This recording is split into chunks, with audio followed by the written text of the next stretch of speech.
묵상 기도 드림으로 수요 기도에 하나님께 올려드리겠습니다.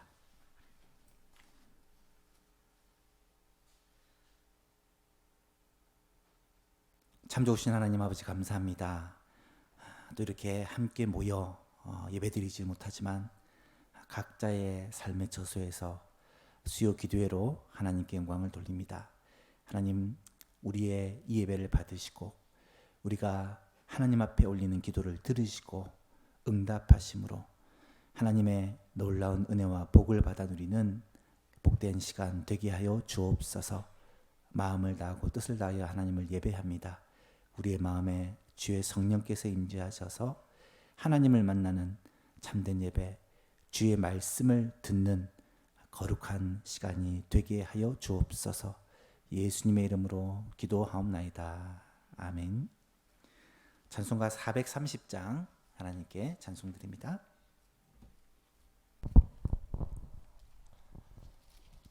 주와 같이 길 가는 것 즐거운 일 아닌가. 우리 주님 걸어가신 발자취를 밟겠네. 한 걸음 한 걸음 주 예수와 함께 날마다 날마다 우리 걸어가리. 어린아이 같은 우리 미련하고 약하나 주의 손에 이끌리어 생명길로 가겠네. 한 걸음 한 걸음 주 예수와 함께 날마다 날마다 우리 걸어가리. 꽃이 피는 들판이나 험한 골짜기라도 주가 인도하는 대로 주와 같이 가겠네. 한 걸음 한 걸음 주 예수와 함께 날마다 날마다 우리 걸어가리. 옛 선지자 에녹같이 우리들도 천국에 들려 올라갈 때까지 주와 같이 걷겠네. 한 걸음 한 걸음 주 예수와 함께 날마다 날마다 우리 걸어가리. 아멘. 하우스 전사님 기도 인도해 주시겠습니다. 여호와께서 내 음성과 내 간구를 들으심으로 내가 그를 사랑하는도다. 그의 귀를 내게 기울이셨으므로 내가 평생에 기도하리로다. 여호와는 은혜로우시며 의로우시며 우리 하나님은 긍휼이 많으시도다. 주께서 내 영혼을 사망에서 내 눈을 눈물에서 내 발을 넘어짐에서 건지셨나이다. 내게 주신 모든 은혜를 내가 여호와께 무엇으로 보답할까? 내가 구원의 잔을 들고 여호와의 이름을 부르며 여호와의 모든 백성 앞에서 나는 나의 서원을 여호와께 갚으리로다. 아멘. 하나님 아버지의 무한하신 사랑과 주 예수 그리스도의 십자가의 보혈로 죄로 말미암아 영원한 사망에 이르게 되는 우리를 구원하여 하나님 아버지의 자녀로 살게 하여 주신 것을 감사드립니다. 올 여름 폭염과 태풍과 홍수와 코로나로부터 예수만 교회와 성도님들을 눈동자같이 지켜주신 하나님 아버지께 감사드립니다. 구원의 은혜를 날마다 찬양하며 기뻐하며 감사하며 사는 대신 원망하며 불평하며 미워하며 살아왔던 연약함을 용서하여 주옵소서. 하나님 아버지, 코로나19라는 바이러스 전염병으로 인해 경제적으로 신앙적으로 힘들고 절망하며 낙심 가운데 있는 자들을 불쌍히 여기사 치료의 백신을 개발하여 코로나가 속히 종식되게 하여 주옵소서. 아멘. 그리하여 예배와 전도, 교육, 교직뿐만 아니라 경제와 일상생활이 정상적으로 회복되어 주님 나라와 의를 위해 살게 하여 주옵소서. 아멘. 하나님 아버지, 예수만교회 환우들을 특별히 기억하사 치료의 손길을 베풀어 주셔서 건강함으로 주님과 몸된 교회를 섬기는 일에 귀하게 사용하여 주옵소서. 아멘. 목사님과 장로님들을 축복하여 주시고 지혜와 권능을 주셔서 맡겨주신 사명을 충성되게 잘 감당하게 하여 주옵소서. 아멘. 모든 성도님들의 가정과 직장과 사업장을 지켜주시고 복을 주셔서 하나님께서 기뻐하시는 선한 일에 마음껏 사용하여 주옵소서. 아멘. 이 시간 성령 하나님께서 목사님을 온전히 붙들어 사용하여 주시고 각 가정에서 가정 예배를 드리는 모든 성도님들에게 큰 은혜를 부어 주시옵소서. 아멘. 모든 것 감사드리며 예수님의 이름으로 기도드립니다. 아멘. 오늘 주신 하나님의 말씀은 사도행전 18장 1절에서 11절 말씀입니다. 사도행전 18장 1절에서 11절까지의 말씀 한 절씩 교독하시겠습니다.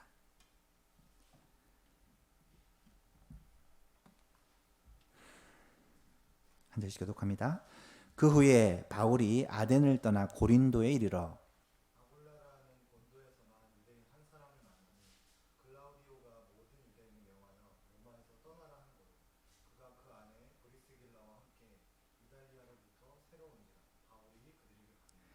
생업이 같으므로 함께 살며 일을 하니 그 생업은 천막을 만드는 것이더라.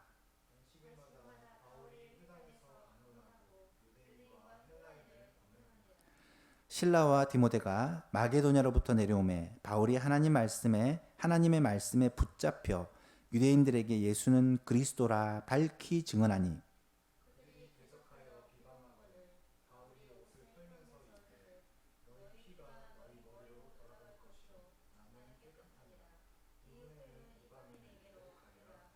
거기서 옮겨 하나님을 경외하는 디도 유스도라 하는 사람의 집에 들어가니 그 집은 회당 옆이라.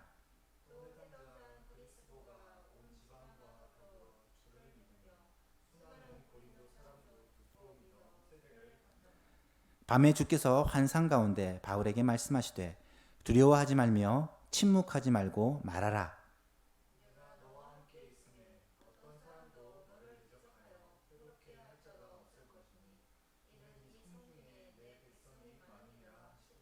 함께 있습니다. 1년 6개월을 머물며 그들 가운데서 하나님의 말씀을 가르치니라. 아멘.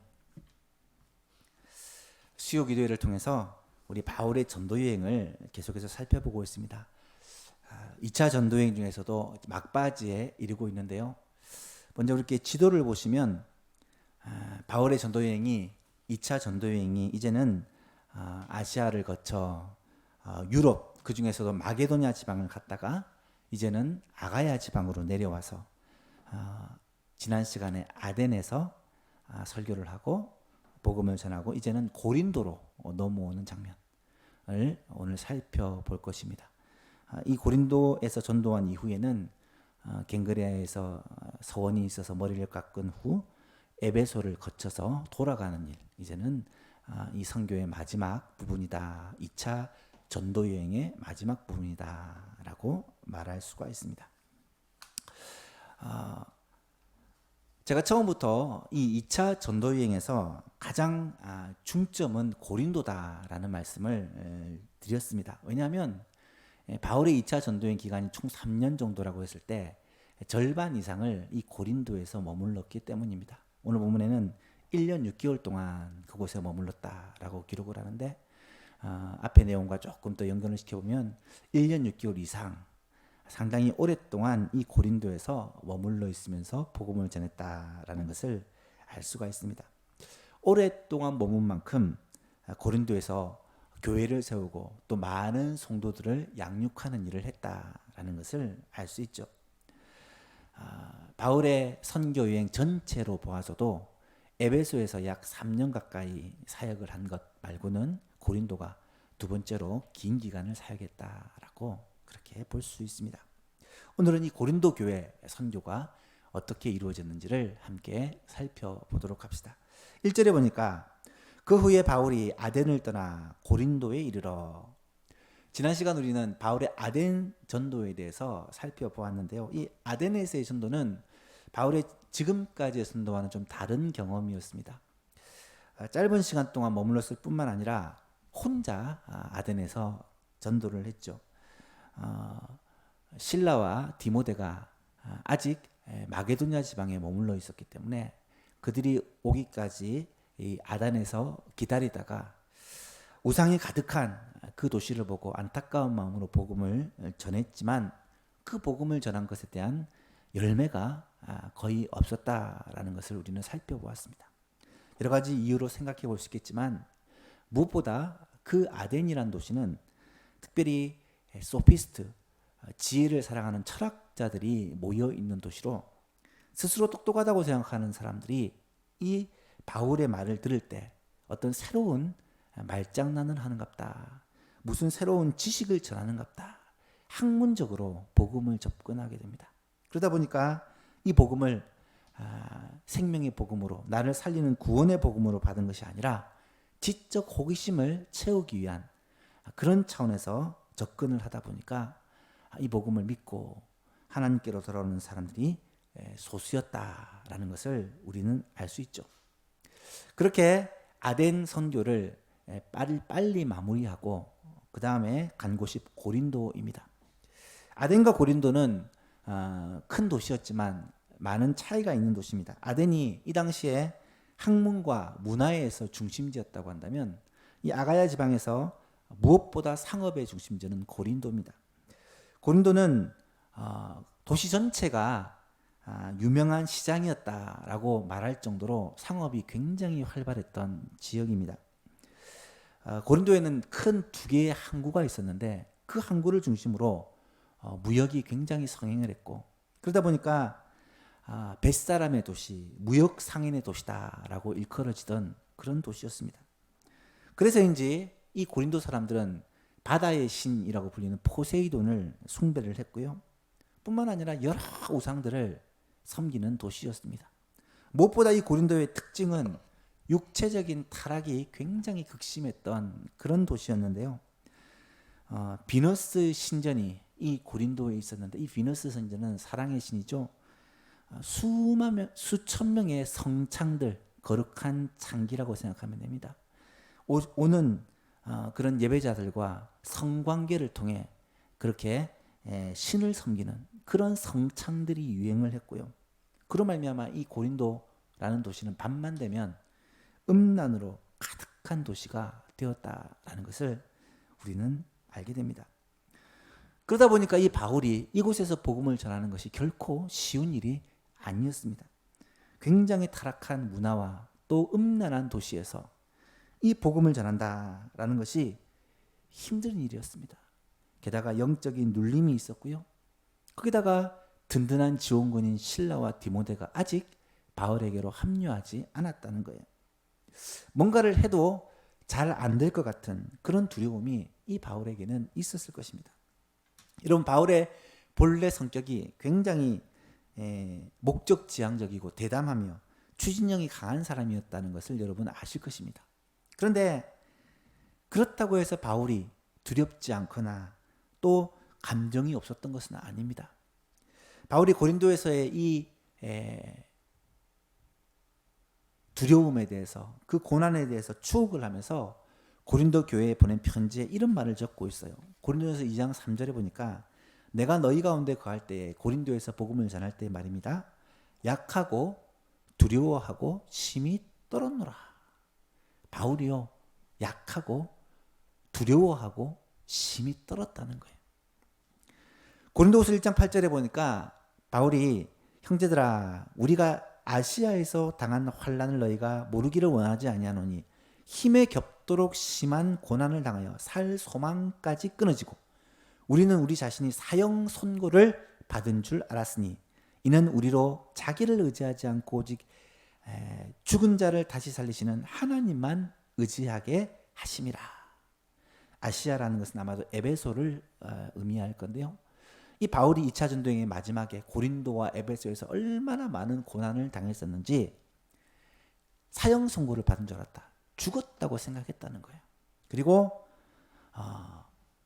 그 죽음의 고비를 넘기고 나니까 무슨 생각을 했냐면 하나님이 나를 의지하지 말고 죽은 자를 살리시는 하나님을 의지하기 위해 이런 고난을 주셨구나라는 생각을 했다라는 거예요.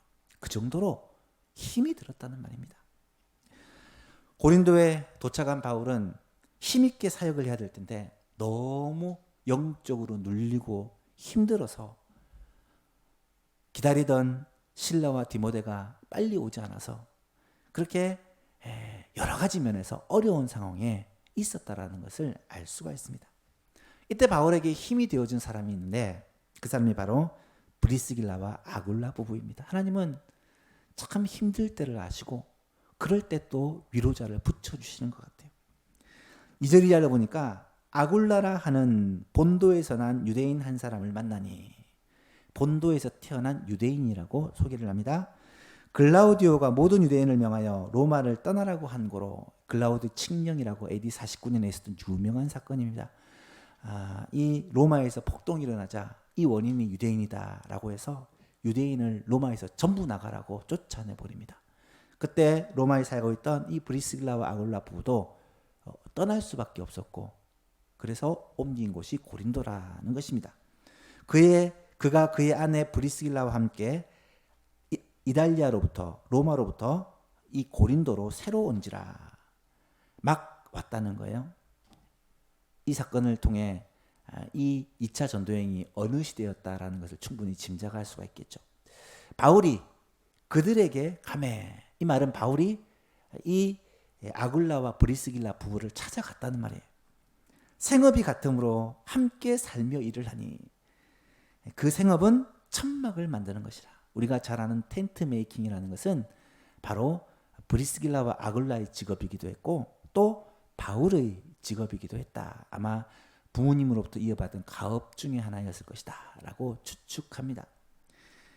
그래서 함께 일을 하면서 함께 거하는 거예요. 그리고 안식일마다 바울이 회당에서 강론하고 유대인과 헬라인을 권면했다.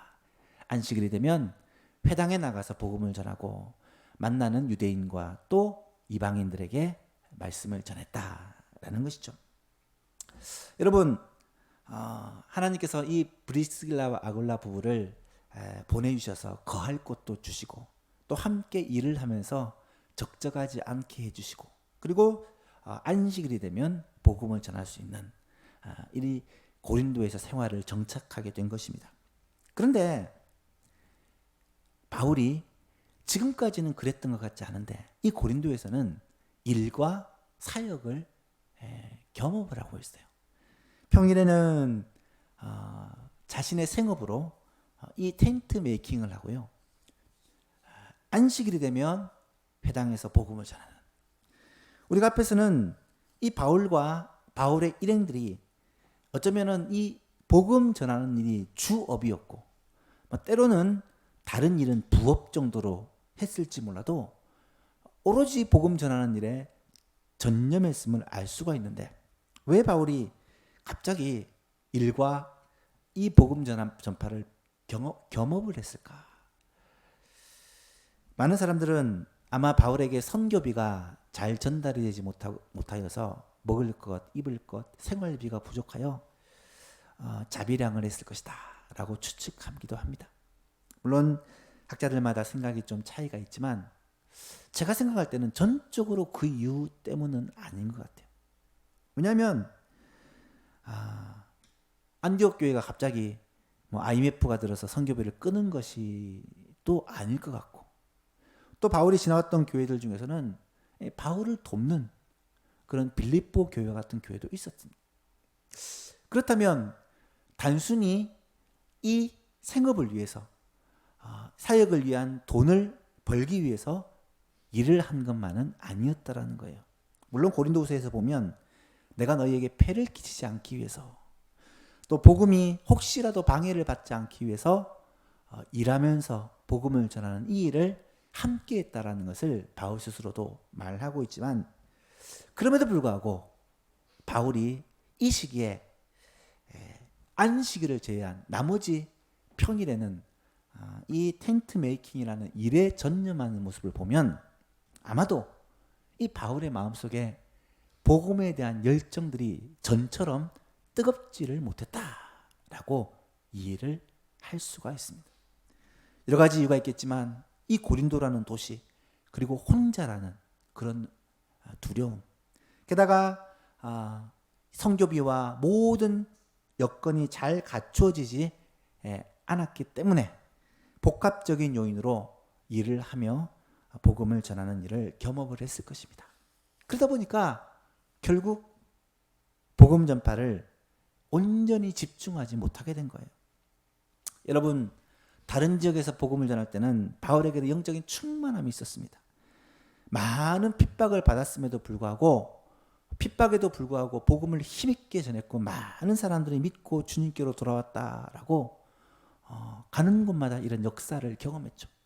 그런데 고린도에서는 평일에는 일하고 주말에는 복음을 전하는데 열매가 있었다, 그런 이야기가 전혀 나타나고 있지 않습니다. 아마도 이 바울의 사역에 있어서 한계점, 오늘날로 얘기하면 슬럼프가 왔다라고 우리는 이해를 할 수 있습니다. 여러분, 이런 영적인 침체는요, 누구에게나 옵니다. 영적 침체에서 예외가 되는 사람은 없어요. 목사나 장로님도 영적 침체가 옵니까? 예, 올 수 있죠. 이 영적 침체와 슬럼프를 만날 때 어떻게 극복하느냐는 사람들마다 차이가 있지만, 이런 슬럼프가 없이 평생을 항상 영적으로 뜨거운 사람은 아마도 없을 것입니다. 사도 바울과 같이 위대한 사도는 늘 영적으로 충만하여 사역을 넉넉히 감당하지 않았을까? 그렇지 않습니다. 사도 바울도 두렵고, 또 걱정이 되어지고, 또 염려가 되어지는 일들이 한두 번이 아니었다라는 것을 그의 서신서를 통해 우리는 찾아볼 수가 있습니다. 성경을 보면 사도 바울뿐만 아니라 위대한 선지자나 위대한 사역자들도 마찬가지였다는 것을 알 수 있어요. 구약시대에 그 위대한 사역자였던 모세 같은 사람, 또 엘리야 같은 선지자, 요나나 하박국 같은 선지자들도 영적인 진체나 슬럼프로 인해 고난을 겪는 경우를 우리는 성경에서 찾아볼 수가 있습니다. 바울도 자신이 원하는 대로 이 성령의 불을 받아서 그렇게 풍성한 사역을 하지 못하고, 어쩌면 아덴에서부터 위축된 마음이 이 고린도에까지 이어지고 있는 것이 아닐까라는 생각을 하게 됩니다. 그런데 이때 바울은 어떻게 이 영적 침체를 극복을 합니까? 5절을 한번 보세요. 5절을 보니까 실라와 디모데가 마게도냐로부터 내려오매 바울이 하나님의 말씀에 붙잡혀 유대인들에게 예수는 그리스도라 밝히 증언하니. 여러분, 분위기가 확 바뀌죠? 바울이 하나님의 말씀에 붙잡혔다. 여러분, 이것이 영적 침체를 벗어나는 비결이라는 거예요. 하나님의 말씀에 붙잡히고 나니까 유대인들에게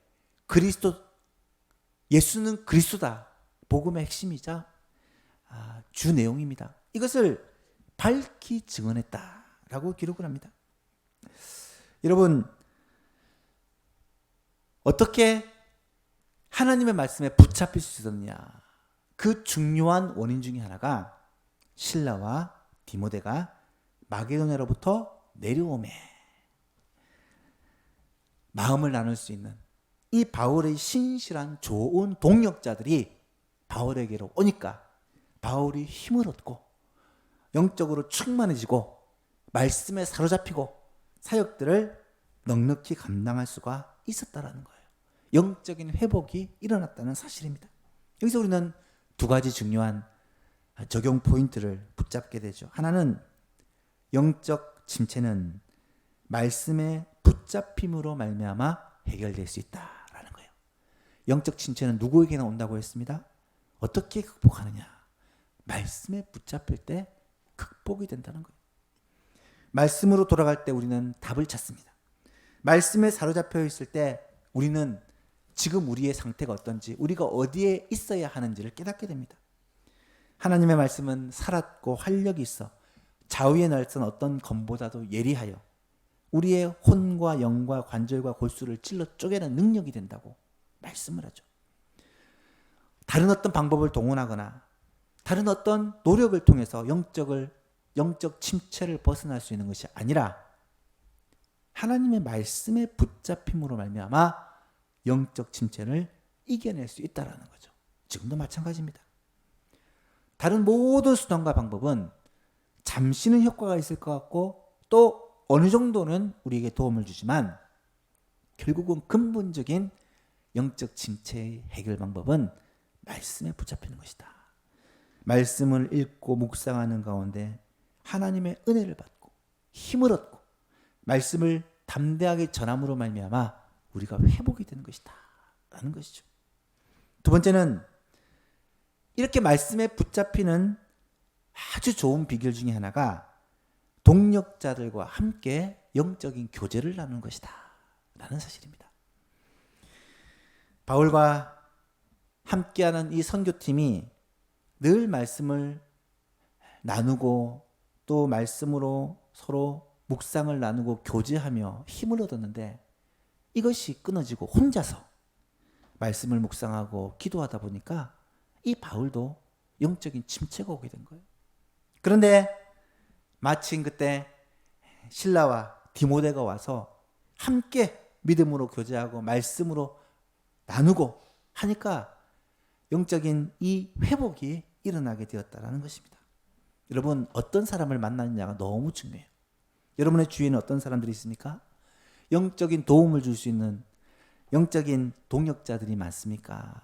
아니면 함께 세상으로 점점 끌려갈 수밖에 없는 세상적인 동역자들이나 친구들이 많습니까? 영적인 동역자, 신앙의 교제를 나눌 수 있는 사람들이 주위에 있다는 것이 얼마나 놀라운 축복이며 이것이 영적 침체를 해결할 수 있는 말씀에 붙잡힐 수 있는 최고의 방법이라는 사실을 꼭 기억할 수 있기를 바랍니다. 어디서 영적인 동역자를 만나겠습니까? 말할 것도 없이 교회입니다. 지금 너무나도 안타깝게도 이 코로나 시국이라는 이 상황이 우리의 교제를 가로막아 버리고 있습니다. 물론 전처럼 마음껏 모여서 기도하고 말씀 나누고 서로 교제할 수가 없어요. 그럼에도 불구하고 우리는 이런 어려움 가운데서도 방법을 찾아야 합니다. 홈페이지를 통해서 묵상을 나누고 또 설교를 듣고 가족끼리 모여서 이 설교를 통하여 서로 나눔을 하고 구역 식구들끼리 카톡방을 만들어서 서로 받은 은혜를 나누며 서로를 권면하고 만나지 못하더라도 이런 영적인 교제를 계속해 나가기 위해 힘을 써야 한다는 거예요.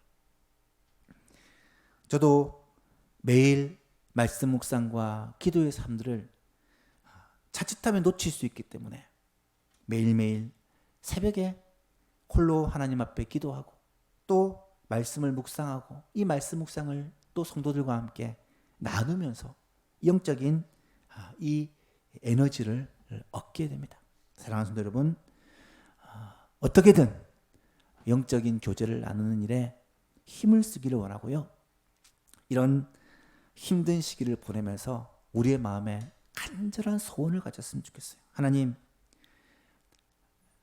다시는 이런 이유로 말미암아 성도들의 모임이 이 교회의 예배가 또 성도들의 교제가 멈추지 않도록 하나님께서 은혜를 베풀어 주십시오. 이것이 우리의 영적인 활력을 되찾고 회복을 이루는 가장 좋은 방법인데, 이런 성도의 모임과 교제가 끊이지 않도록 은혜를 베풀어 주옵소서 기도해야 할 것이고요.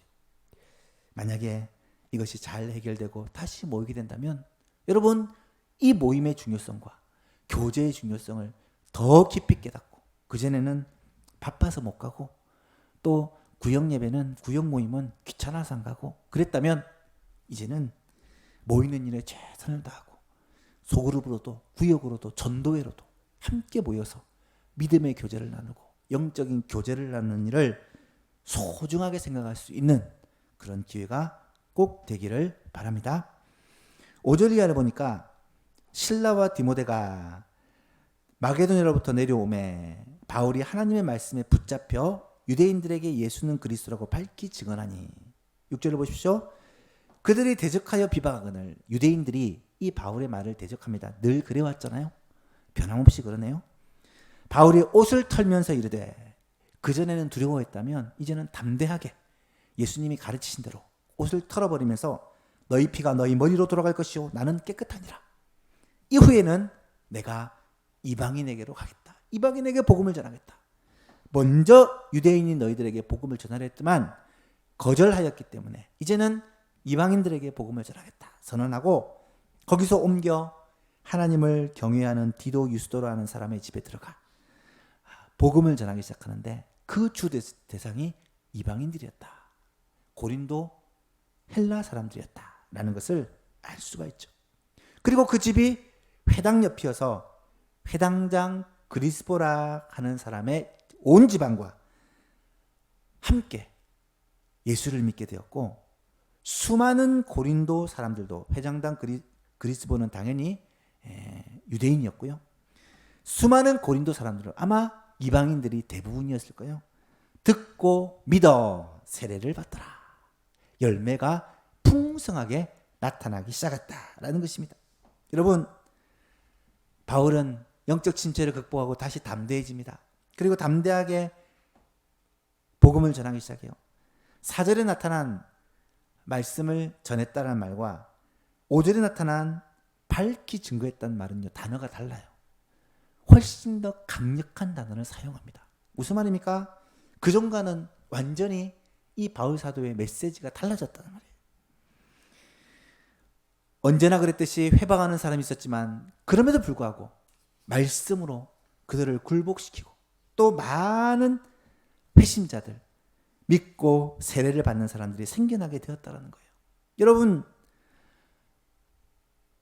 실라와 디모데가 오기 전에도 복음을 전했습니다.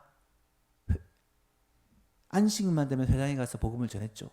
그런데 이후에 복음을 전할 때는 반대에 부딪혀서 쫓겨나서 다른 곳에 가서 디도 유스도의 집에서 복음을 전했습니다. 그런데 그 결과는 완전히 달랐다는 거예요. 어떻게 이런 차이가 났을까요? 영적 침체는요, 자기 자신도 느끼지만 사람들도 알아봅니다. 더 나아가 사탄도 기가 막히게 알아요. 영적으로 침체되어 있다라는 것을 압니다. 말씀 사역자가, 목사가, 또 성도들을 권면하고 함께 신앙생활을 해가야 될 장로님이, 권사님이 침체되었다. 이것을요, 사탄도 기가 막히게 하는 거예요. 우리가 복음을 전하고 우리의 사역을 감당할 때 열매가 없고요, 효과가 없고요, 힘은 힘대로 들고 열매 없는 사역을 할 수밖에 없다는 거예요. 그런데 우리가 영적으로 회복되고 말씀에 온전히 사로잡히고 나자, 말씀이 우리를 붙잡고 나니까 내가 사역하는 것이 아니라 주의 말씀이 나를 붙잡고 나를 통해서 역사하기 시작하니까 열매가 나타나게 되더라라는 거예요. 말씀이 우리의 삶의 방향이 되고 우리의 삶의 능력이 되고, 말씀 때문에 우리의 생각과 삶이 변화되고, 그 말씀을 전함으로 말미암아 하나님의 능력이 나타나고, 뿐만 아니라 하나님의 위로와 격려하심이 나타나고 있어요. 9절에서 11절을 보세요. 밤에 주께서 환상 가운데 바울에게 말씀하시되 두려워하지 말며 침묵하지 말고 말하라. 이 말은요, 그때까지도 바울은 두려운 마음이 있었다는 거예요. 그리고 고린도에서 복음을 전하는 것에 대한 꺼리낌이 있고 입을 다물고 싶은 유혹이 있었다는 거예요. 그런데 하나님이 나타나셔서 뭐라고 말씀하시냐? 두려워하지 말고 침묵하지 말고 말하라. 유대인들이 내가 전하는 복음을 무시하고 데살로니가에서 그랬듯이 베레아에서 그랬듯이 복음 전하는 너를 핍박할지라도 두려워하지 말고 침묵하지 말고 말하라. 그러면서 뭐라고 하냐면 내가 너와 함께 있음에 어떤 사람도 너를 대적하여 해롭게 할 자가 없을 것이니 이는 이 성중에 내 백성이 많기 때문이다 라고 하나님이 말씀해 주세요. 그러자 1년 6개월 동안 그곳에 머물면서 고린도에서 사역을 하면서 많은 사람들에게 복음을 전하고 말씀으로 양육하고 가르쳐서 고린도 교회, 아주 든든한 교회를 세우게 되었다라는 말씀입니다. 여러분, 하나님의 이 위로하심과 격려하심이 바울에게는 엄청난 힘이 되었습니다. 하나님께서 뭐라고 말씀하십니까? 두려워하지 말고 침묵하지 말고 말하라. 유대인들이 너희를 핍박하느냐? 이방인들이 너희를 핍박하느냐? 두려워하지 말고 침묵하지 말고 말하라. 왜냐? 내가 너와 함께 있어. 그 누구도 너를 해하지 못하도록 지켜주겠다 라고 말씀하시는 거예요. 여러분, 내가 너와 함께 있다. 이거보다 더 놀라운 약속이 있을까요? 내가 너와 함께 있다. 내가 너와 함께 하겠다. 이 약속이야말로 바울로 하여금 이 사명 감당하는 능력이 되었을 거예요. 여러분, 이 말씀 생각하면 자연스럽게 떠오르는 구절이 있죠. 예수님께서 하늘로 오르시기 직전에 제자들에게 하셨던 약속. 마태복음 28장 20절 말씀에 내가 너에게 분부한 모든 것을 가르쳐 지키게 하라. 볼지어다 내가 세상 끝날까지 너희와 항상 함께 있으리라. 사랑하는 성도 여러분, 이 약속대로 주님은 우리와 함께 하신다는 거예요. 특별히 주님이 맡긴 사명, 복음 사역을 감당할 때 주께서 우리와 함께 하셔서 아무도 우리를 해하지 못하게 한다는 것입니다. 왜 그럴까요? 그 이유가 무엇일까요? 이 성중에는 아직도 내 백성이 많기 때문에. 여러분, 이 말씀은 오늘 우리에게 주신 말씀이요, 우리 교회에 주신 말씀입니다.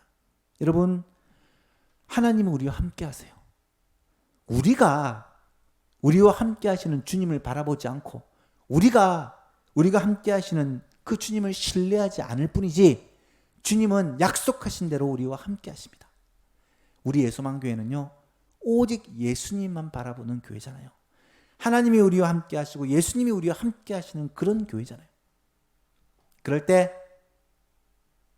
우리는 두려워하지 말고 침묵하지 말고 말하라. 우리에게 맡겨주신 주님의 사명을 감당하라.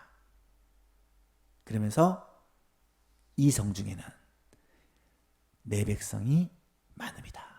사랑하는 성도 여러분, 여러분의 가족 가운데 하나님의 백성이 있습니다.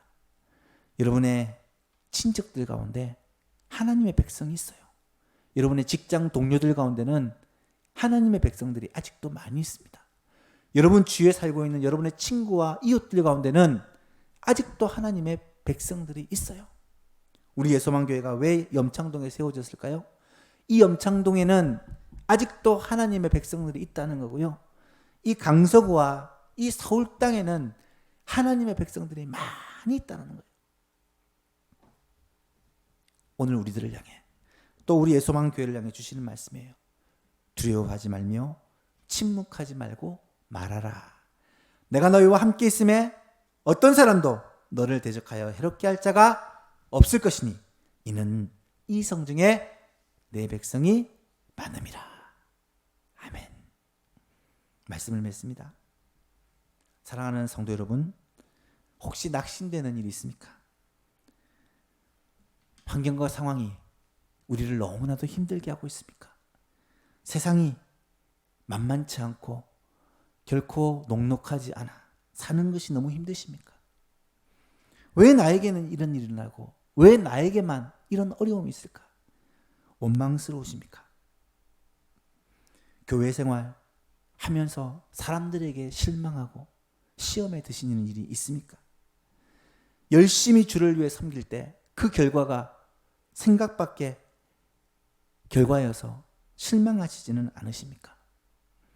주를 위해 수고한 것이 헛되다는 사단의 속임수에 혹시 귀를 기울이고 있지는 않습니까? 사랑하는 성도 여러분, 환경과 상황이 우리를 흔들고 어렵게 합니다. 저도 그런 생각을 너무너무 자주 하기 때문에 이 바울의 마음이 충분히 이해가 돼요. 여러분, 그럴 때 이 침체를 이기고 이 슬럼프를 극복하는 비결이 무엇일까요? 두 가지를 말씀드렸어요. 하나는 말씀에 붙잡히는 겁니다. 말씀을 읽고 깊이 묵상하는 가운데 말씀이 나를 붙드는 이 영적 체험을 해야 된다는 거예요. 말씀을 들을 때 그냥 듣지 마시고 말씀에 집중하여 들으시기를 원하고요.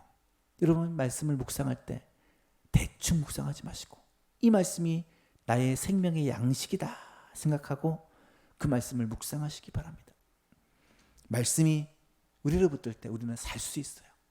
그리고 그렇게 되는 제일 좋은 방법 중에 하나가 영적으로 좋은 동역자를 만나는 거예요. 함께 말씀을 나누고 함께 기도해 줄 수 있는 영적인 좋은 동역자를 가지는 것입니다. 여러분, 그 사람이 누구겠습니까?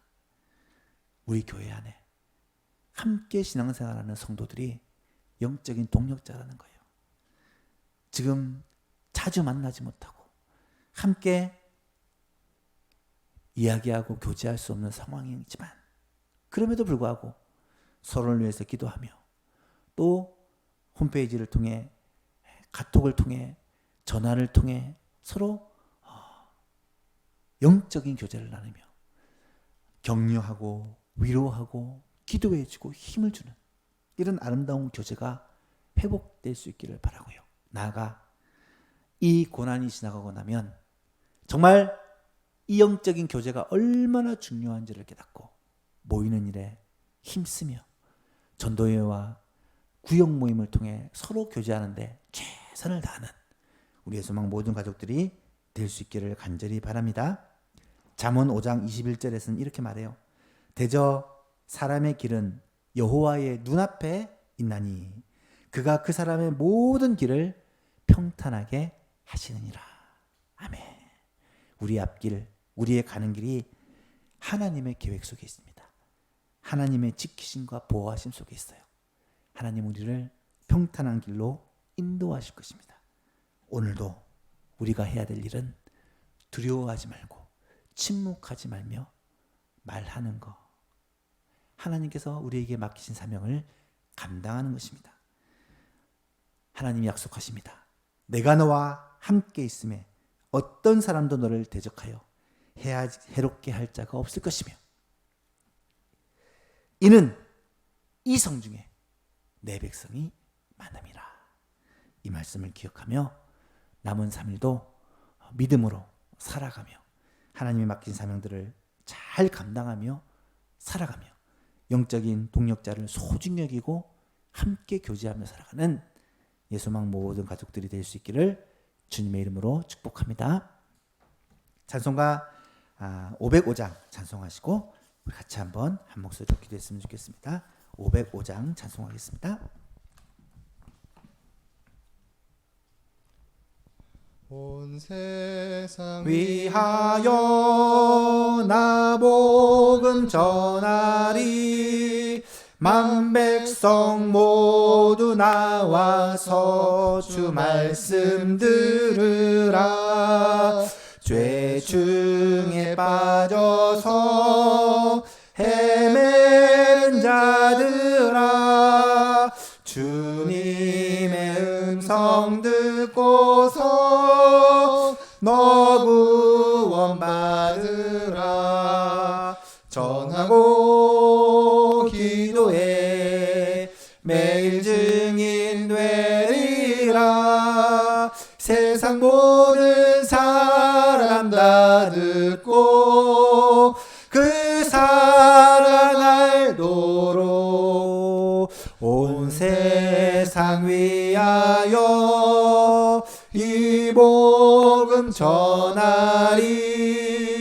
저 죄인 회개하고서 주 예수 믿으라.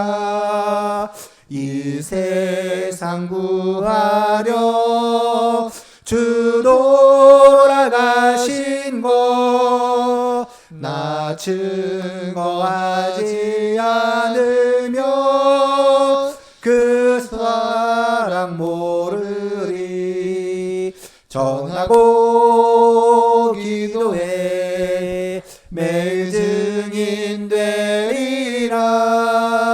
세상 모든 사람 다 듣고 그 사랑 알도록 온 세상 위하여 주의 임하니. 주 예수 이름 힘입어 이 복음 전하자.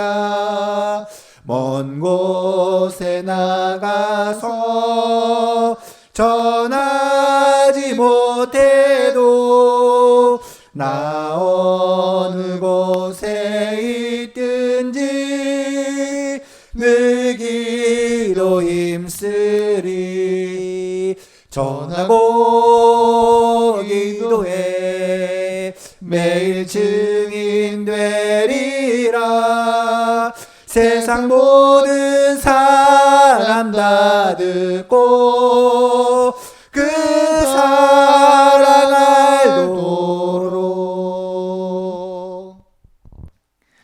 말씀을 기억하면서 우리 한 목소리로 기도했으면 좋겠습니다.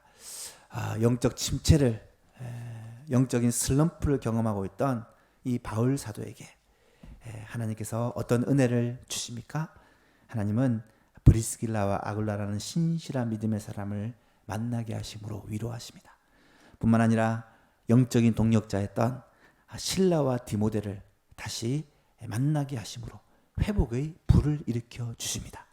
결국 바울이 다시 회복된 비결은 말씀에 사로잡힘으로 회복이 되었습니다. 오늘 우리도 마찬가지입니다. 어떻게 영적 침체를 극복하고 영적인 슬럼프를 극복할 수 있겠습니까? 말씀에 사로잡히는 길입니다. 지금은 사람들을 만나고 서로 영향을 줄 수 있는 것이 한계가 있다면 먼저 내가 하나님의 말씀에 사로잡혀 말씀을 들을 때, 말씀을 읽고 묵상할 때 이 말씀이 내 마음과 내 심령을 주관하는 정말 말씀의 능력을 맛보고 누리는 우리들이 될 수 있도록 해달라고 하나님 말씀하여 주시고 그 말씀을 정말 귀 기울여 듣게 하시고 성령께서 내 마음에 역사하사 말씀 들을 때 이 말씀을 들을 수 있는 귀를 우리에게 허락하여 달라고 기도했으면 좋겠습니다. 뿐만 아니라 영적인 동력자들이 너무 소중합니다. 하나님 아버지, 코로나로 말미암아 영적인 교제가 하기가 쉽지 않지만 그럼에도 불구하고 예배하러 나오는 이 예배의 자리에 우리가 더 소중히 여기고 하나님 예배의 자리를 사모할 수 있도록 해달라고, 뿐만 아니라 성도들과의 교제를 더욱더 힘쓰게 해달라고, 이 코로나의 어려움이 끝나고 나면 우리의 삶이 모이는 일에, 성도들과 교제하는 일에 그 가치와 중요성을 깨닫고 더 열심을 낼 수 있도록 하나님께서 은혜를 베풀어 주옵소서. 그래서 예수만교회가 영적인 선한 영향력을 주고받는 그런 좋은 교회가 될 수 있도록 하나님 역사하여 달라고 위해서 기도했으면 좋겠고요. 교회를 위해서 특별히 기도할 때 성도들을 좀 오늘은 중보하며 기도했으면 좋겠습니다. 성도들 가운데 육신의 질병으로 고통당하는 성도를 위해서 여러분 기도해 주시고요. 또 사업과 직장에 어려움을 겪고 이 코로나로 말미암아 경제적인 큰 타격을 입어 힘들어하는 성도들을 하나님께서 붙드시고 은혜를 베풀어 달라고, 외롭고 또 정신적인 스트레스와 또 두려움과 여러 가지 정신적 어려움을 당하는 성도들을 하나님께서 위로하시고 붙드시고 바울에게 찾아가 위로하신 주님께서 성도들을 찾아가 위로해달라고 간절히 기도했으면 좋겠고요.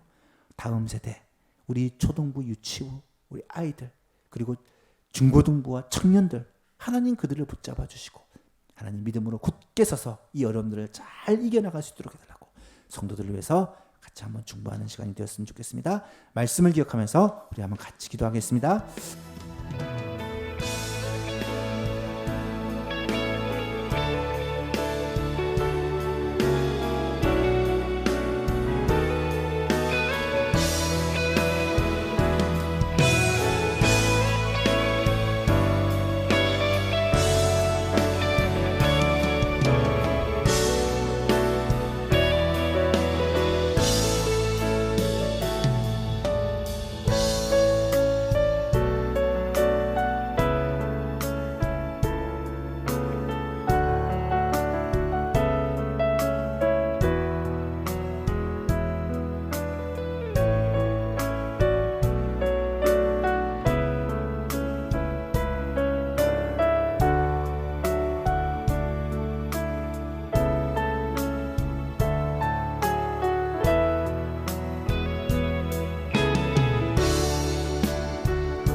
좋으신 하나님 아버지 감사합니다. 수요 기도에 가정에서 드리지만 우리의 한 목소리와 한 간구를 주님이 들어주시고 하나님이 응답하여 주시기를 간절히 소원합니다. 오늘 말씀대로 하나님 정말 영적인 침체가 왔을 때 이것을 말씀의 붙잡힘으로 말미암아 믿음의 성도들과 함께 영적인 교제를 나눔으로 말미암아 잘 극복해낼 수 있도록 도와주시고 하나님 주님께서 말씀하신 대로 이 지역에 우리의 가정에 하나님 이 지역에 우리 주위에 아직까지 하나님께로 돌아와야 될 하나님의 백성이 많기 때문에 우리에게 맡긴 사명 우리가 잘 감당할 수 있도록 영적인 힘을 공급하여 주시고 영적으로 충만하게 주님께서 역사하여 주옵소서.